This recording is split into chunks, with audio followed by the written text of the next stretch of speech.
gis nañ action yi nga def itam maanaam moo di ñëw fii ci lycée Malick Sy di temple du savoir daal di fexe maanaam mobiliser ay jeunes nettoyer ko waaye itam yemuloo foofu itam lu jëm ci wàllum fourniture scolaire chaque année da nga koy def loolee dañuy gis tout le temps da ngay insister ci wàllum éducation ak itam avenir xam waaw xam nga lycée Malick Sy moom pàcc yi tax ma koy def pàcc bi ci jiitu muy ki nga xam ne mooy sama wasila muy Serigne Babacar ndax boo ma xoolee lycée bi ni mu meloon ma romb wax naa ko daaw sama benn xarit laa àndal ñu romb lycée bi mu jékki-jékki ne ma mais Habib fii tool bu ñuy jaay la man ko mu ne ma wax ma laaj ko lu tax mu ne ma noonu ndax du tool bu ñuy jaay dama ko bëgg ma ne ko fii du tool fii mooy lycée El Hadj Malick Sy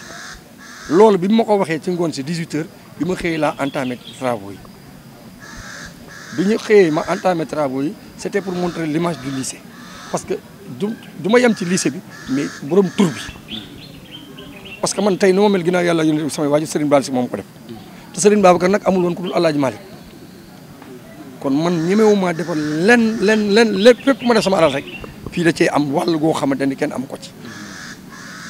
kon moo tax bi ñu nee dañuy jël ci école lycée Malick Sy pour defar ko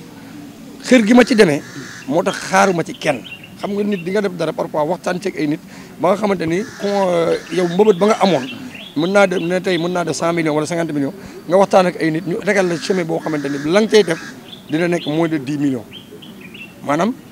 liggéey ay yoon la mais li ëpp ci liggéey sama liggéey man ci xër la ci alaaj Serigne Babacar ak alaaj Malick man amul lépp lu may defal Serigne Babacar li ci tàdduwuñ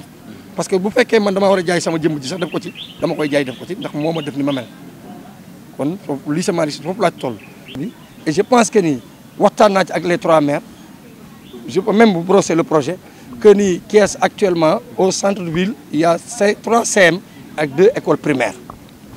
3 CM yooyu 2 écoles primaires yi au cœur du ville lañ ne xale yooyu jàngatuñu parce que bu jàng jotee sareet yi dañ leen romb ak wutir yi bu ñu génn récréation c'est fort possible ñu des tase ak des délinquants primaires ñu fekk leen fa ci ay dulian ay 15 wala ay tux et cetera yooyu yàq seen bopp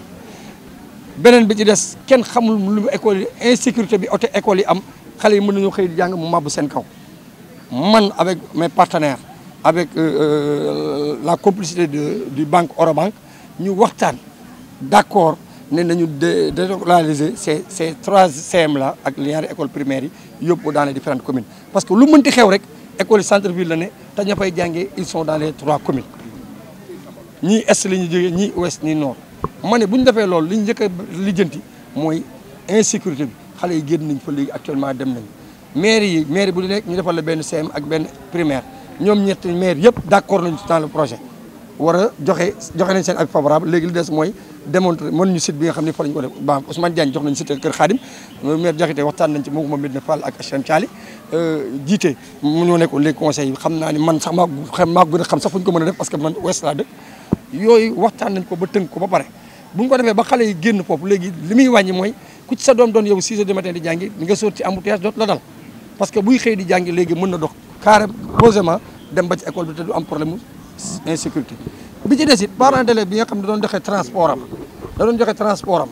1000 francs pour ay doomam ñuy jàngi dootu ko ci fekk parce que ay doomam léegi dañuy xëy dem jàngi dox ndànk duñu am jafe-jafe